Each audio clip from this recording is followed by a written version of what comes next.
Okay, there are 3 new movies in theaters this weekend.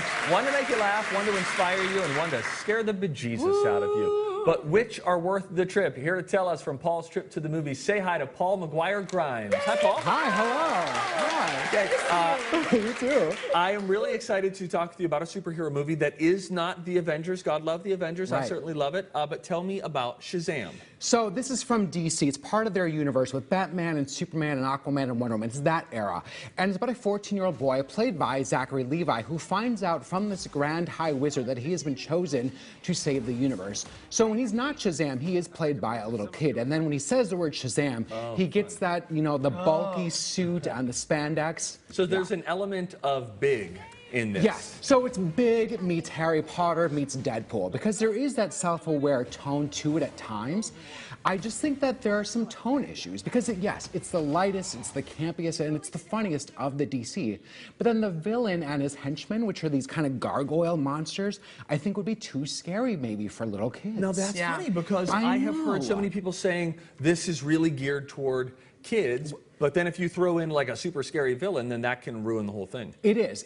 They're trying to do this family thing because there are a lot of really great family themes. But then when these monsters show up, I'm like, you're kind of ruining the effect here, DC. And then they have villain problems throughout all of their movies. So I'm really conflicted by this. Can we talk about the actor though? Zachary Levi. Yes, so I'm a huge Marvelous Mrs. Maisel fan, and he is just introduced in the last season with her, and so I'm a huge fan of his. And so I'm hoping that he gives this character like a great portrayal. Is this true?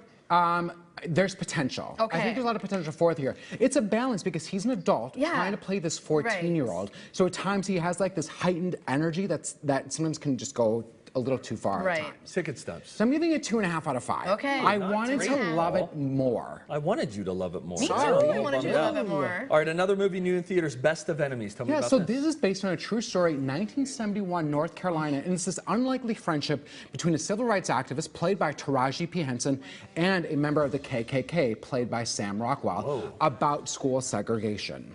Wow. So is this very heavy, dramatic? Yes, but at the same time, it's accessible. It has, Taraji plays it with a lot of humor to it, but there is heavy tones.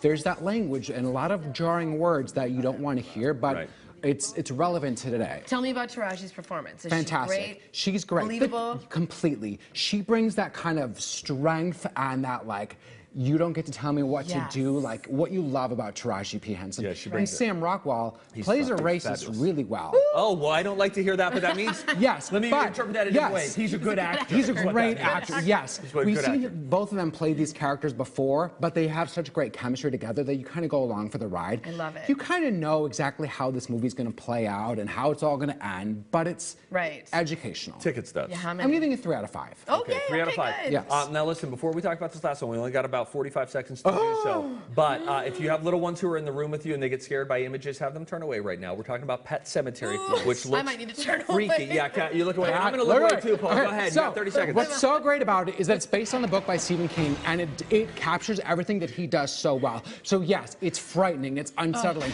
but he builds great characters. So you care about this family. You care about what the emotional weight that they're going through, and it really is this meditation on death and grief and recovery. And how do we talk to our kids about the death of pets or our loved ones? Very true. And the trauma that stays with you your whole life. Or about the pets coming to life and killing you. How do we That is just part of the plot of the movie. 3.5 out of 5. I really enjoyed it. All right, Paul, thank you so much. Great. Always good to hang out with you, buddy. Nice to see you again. Visit Paul's website. It's called paulstriptothemovies.com. He's got more movie reviews there. You can also listen to Paul on the Colleen and Bradley Show on My Talk 107.1 every Friday. And you can watch him on his YouTube channel, also called Synergy, Paul's Trip to the Movies. Perfect. Fresh